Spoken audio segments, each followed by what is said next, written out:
Social science में हम polity start किए हुए थे, उसमें आज का टॉपिक होगा सांप्रदायिकता।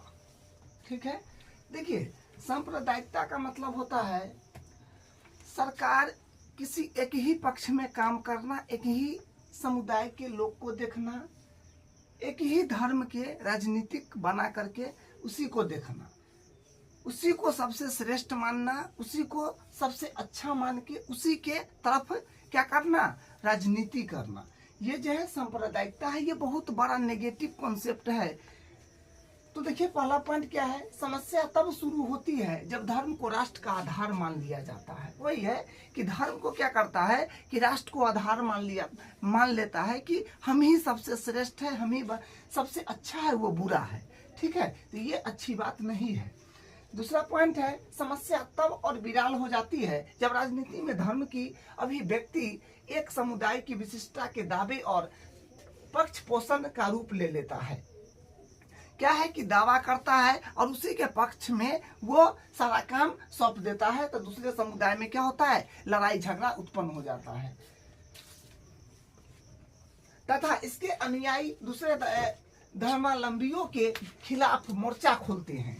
ठीक है, दूसरे धर्म के खिलाफ जो है ये मोर्चा खोल देते हैं। अगला पॉइंट है, ऐसा तब तक होता है जब एक धर्म के विचारों को दूसरे से श्रेष्ठ माना जाने लगता है और कोई एक धार्मिक समूह अपनी मांगों को दूसरे समूहों के विरोध में खड़ा करने लगता है। मतलब अपनी मांग को दूसरे के विरोध में खड़ा करने लगता है, तो वहां पर क्या होता है, थोड़ा सा मारपीट होना शुरू हो जाता है। तो मतलब ये इस तरह का है।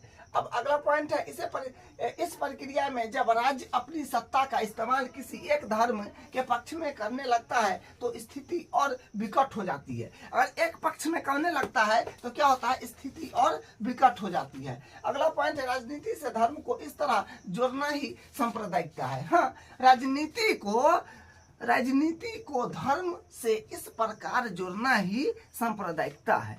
ठीक है, जो ये सांप्रदायिकता का अर्थ है कि राजनीति से धर्म को इस तरह जोड़ना ही सांप्रदायिकता है।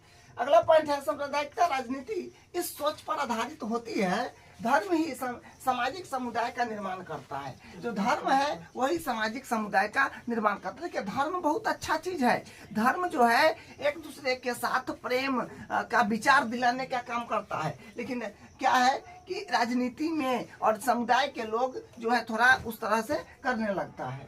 अगला पॉइंट है, किसी अलग धर्म को मानने वाले लोग दूसरे सामाजिक समुदाय का हिस्सा नहीं हो सकता है। दूसरे समाज क्या है कि किसी अलग धर्म को मानने वाला लोग जो है वो दूसरे सामाजिक समुदाय का हिस्सा नहीं बन सकता है। अगर विभिन्न धर्मों के लोगों सोच कोई समानता दिखती है तो यह ऊपरी और बेईमानी होती है। ठीक है, ये ऊपरी और ये बेईमानी होती है। अगला पॉइंट है, दूसरे धर्मों के अनुयायी एक ही राष्ट्र में समान नागरिक के तौर पर नहीं रह सकता है। क्या है कि दूसरे धर्मों के अनुयायी एक ही राष्ट्र में समान नागरिक के तौर पर नहीं रह सकता है। अगला है, इस मानसिकता के अनुसार या तो एक समुदाय के लोगों को दूसरे समुदाय के वर्चस्व में रहना होगा या फिर उनके लिए अलग राष्ट्र बनना होगा। यानी उसी में रहना होगा, उसी में उसको दबदबा करके रखेगा, उसी में रहना पड़ेगा, ना तो उसके लिए अलग राष्ट्र बनना पड़ेगा। अब देखिए यहाँ से, सांप्रदायिकता राजनीति में अनेक रूप धारण कर सकती है। क्या है कि सांप्रदायिकता राजनीति में अनेक रूप धारण कर सकता है, एक नहीं अनेक रूप धारण कर सकता है राजनीति में। कौन सी सांप्रदायिकता, देखिए पॉइंट क्या है कि सांप्रदायिकता की सबसे आम अभिव्यक्ति जीवन में ही दिखती है। हाँ, सांप्रदायिकता की जो है सबसे आम अभिव्यक्ति जीवन में ही दिखती है। मतलब सभी को जो है ये जीवन में दिखाई पड़ता है कि भाई सांप्रदायिकता किस तरह से जो है गलत बिहेव करता है। अगला पॉइंट है, इनमें धार्मिक पूर्वाग्रह, धार्मिक समुदाय के बारे में बनी बनाई धारणाएं और धर्म को दूसरे धर्म से श्रेष्ठ मानने की मान्यता शामिल है। माने जो सोचता है कि नहीं हम ही सबसे बड़ा है, हम ही सबसे अच्छा है, वो बेकार है, वो बुरा है, तो ये तो बात ठीक नहीं है। अब देखिए ये चीजें इतनी आम है कि अक्सर हम उन पर ध्यान तक नहीं देते हैं, जबकि ये हमारे अंदर ही बैठे होते हैं। वो चीज पर हम लोग ध्यान नहीं देते हैं, लेकिन वो चीज हमारे अंदर ही बैठा होता है।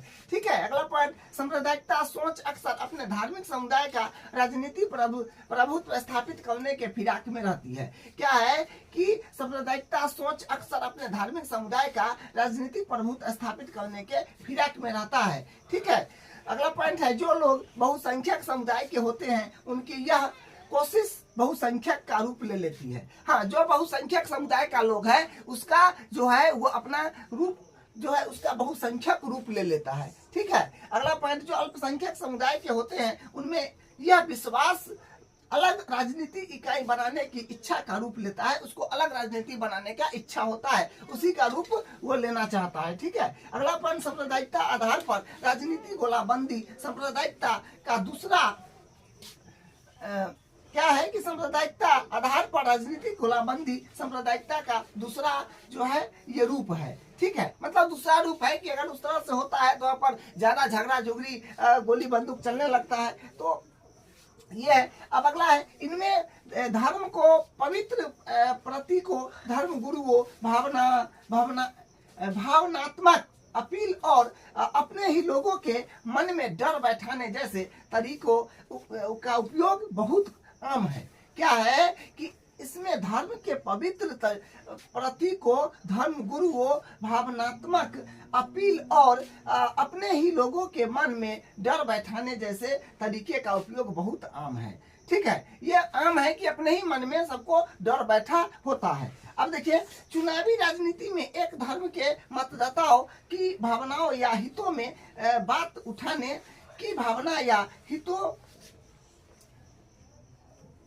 क्या है कि चुनावी राजनीति में एक धर्म के मतदाताओं की भावनाओं का हितों की बात उठाने जैसी तरीका अक्सर अपनाए जाते हैं। ठीक है, यह सही बात है कि अपने ही जैसे तरीका वो अपना लेता है।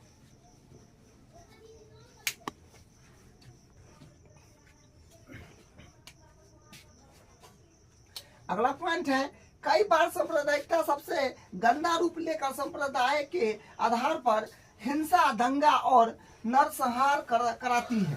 तो देखिए, सांप्रदायिकता जो है कई बार ऐसा रूप ले लेता है जो बहुत भयानक हो जाता है, मार दंगा गोली बंदूक जो होता है चलने लगता है, जो गलत रूप ले लेता है। ठीक है, अगला पॉइंट है, विभाजन के समय भारत और पाकिस्तान, जब विभाजन हुआ था, बंटवारा हुआ था, उस समय भारत और पाकिस्तान में भयावह सांप्रदायिकता दंगे हुए थे, भयानक दंगा हुआ था। ठीक है, अगला पॉइंट है, आजादी के बाद भी बड़े पैमाने पर सांप्रदायिकता हिंसा हुई है। देखिए, ऐसा बात नहीं है कि जब विभाजन हुआ है उसी वक्त जो है दंगा हुआ था, सांप्रदायिकता हुआ था, उसके बाद भी जो है वो चीज हुआ है, जो दंगा सब जो है सांप्रदायिकता आजादी के बाद भी हुआ है। ठीक है, इसका कुछ और बात है उसको बताते हैं। तो सांप्रदायिकता हम लोग देखें कि सांप्रदायिकता क्या है कि ये मानता है कि जो धर्म के लोग हैं वो सोचता है कि नहीं, हम ही सबसे श्रेष्ठ है, हम ही सबसे अच्छा है, और समुदाय का लोग भी सोचता है कि नहीं, हम ही सबसे अच्छा है, हम ही सबसे श्रेष्ठ है। ये सब तो एक समस्या है। ठीक है, ये सांप्रदायिकता का तो ये सब समस्या है। ये समस्या का समाधान कैसे होगा? तो देखिए, समस्या का समाधान करने के लिए धर्मनिरपेक्ष शासन जो है बनाया गया। क्या बनाया गया? धर्मनिरपेक्ष शासन। इसमें देखिए, पहला पॉइंट क्या है कि धर्मनिरपेक्ष शासन का मॉडल चुना और इसी आधार पर संविधान में अनेक प्रावधान किए गए। इनके बारे में हमें पिछले साल पढ़ चुके हैं। हाँ, क्लास 9th में इसके बारे में बहुत ज्यादा जानकारी आप जाने हैं, पढ़े हैं। तो वही है कि धर्मनिरपेक्ष शासन का मॉडल। धर्मनिरपेक्ष शासन का मतलब होता है कि भारत में एक ऐसा संविधान में मॉडल चुना गया है कि सभी धर्म जाति का लोग जो है क्या है, मिलजुल करके रह सकते। तो यहाँ पर जो है सभी धर्म, सभी समुदाय के लोग के लिए क्या है कि समान नागरिकता, समान जो है देखरेख किया गया है। इसलिए भारत जो है एक धर्मनिरपेक्ष राज्य है। दुनिया में सबसे अच्छा जो संविधान है वो भारत का ही है। भारत एक धर्मनिरपेक्ष राज्य है, ठीक है। सभी धर्म के लोगों को, सभी जो है समुदायों को यहाँ पर रहने की आज़ादी दिया गया है। देखिए अगला पॉइंट है, भारतीय राज्य ने किसी भी धर्म को राजकीय धर्म के रूप में अंगीकार नहीं किया है। हाँ, सही बात है कि भारत राज्य ने किसी भी धर्म को, कोई भी धर्म हो, सिख ईसाई जो हो, हिंदू मुस्लिम जो, वही है कि भारतीय राज्य ने किसी भी धर्म को राजकीय धर्म के रूप में अंगीकार नहीं किया है। सभी यहाँ पर रह सकता है, सभी का सम्मान, सभी का जो है देखरेख होगा, ठीक है। देखिए अगला है, श्रीलंका में बौद्ध धर्म, पाकिस्तान में इस्लाम और इंग्लैंड में ईसाई धर्म का जो दर्जा रहा है, उसके विपरीत भारत का संविधान किसी धर्म को विशेष दर्जा नहीं देता है। हाँ, देखिए श्रीलंका में क्या है, वहाँ पर बौद्ध धर्म का, और पाकिस्तान में क्या है कि इस्लाम का, और इंग्लैंड में जो है ईसाई धर्म का दर्जा दिया हुआ है। उसको संविधान में अकॉर्डिंग लिखा हुआ है कि संविधान के अकॉर्डिंग उसको दर्जा मिलेगा, उसको विशेष जो है वो मिलेगा सरकार के द्वारा, ठीक है। लेकिन भारत में क्या है, उसके विपरीत है कि भारत का संविधान किसी भी धर्म को विशेष दर्जा नहीं दिया है। सबको समान नागरिकता दिया है, सबको जीने का अधिकार, सबको रहने का अधिकार, सबको जो है अपने अकॉर्डिंग काम करने का अधिकार दिया है, ठीक है। अब अगला पॉइंट देखिए, संविधान सभी नागरिकों और समुदाय को किसी भी धर्म का पालन करने और प्रचार करने की आजादी देता है। क्या है कि संविधान सभी नागरिकों और समुदाय को किसी भी धर्म का पालन करने और प्रचार करने की आजादी देता है। भाई हम ये धर्म के हैं, ये मतलब वो प्रचार करने की जो है क्या है, आजादी देता है। अगला पॉइंट है, संविधान धर्म के आधार पर किए जाने वाले किसी तरह के भेदभाव को अवैधानिक घोषित किया है, ठीक है। धर्म को अपना प्रचार करता है, उसके लिए कोई बुरी बात नहीं है, अच्छी बात है। लेकिन बुरी बात ये है कि अगर संविधान धर्म के आधार पर किए जाने वाले किसी तरह के भेदभाव को अगर वो अवैधानिक घोषित करता है तो उसको कानूनी कार्रवाई कर दिया जाएगा, ठीक है। अगला देखिए, इसके साथ ही संविधान धार्मिक समुदाय के समानता सुनिश्चित करने के लिए शासन को धार्मिक मामलों में दखल देने का जो है अधिकार देता है, जैसे यह छुआछूत की आजादी नहीं देता है, ठीक है। ये छुआछूत की जो है आजादी नहीं देता है। अगला है, हमारे संविधान की बुनियाद है, ये जो है हमारे संविधान की बुनियाद है। अब अगला पॉइंट देखिए, धर्मनिरपेक्ष संविधान जरूरी चीज है। धर्मनिरपेक्ष संविधान जो है बहुत जरूरी चीज है कि सभी के धर्म में काम होना चाहिए। सरकार सभी धर्म को एक नजर से देखे, किसी को अवहेलना न करे, ठीक है। और अकेले इसी के बूते सांप्रदायिकता का मुकाबला नहीं किया जा सकता है। क्या है कि इसी के सांप्रदायिकता का मुकाबला नहीं किया जा सकता है।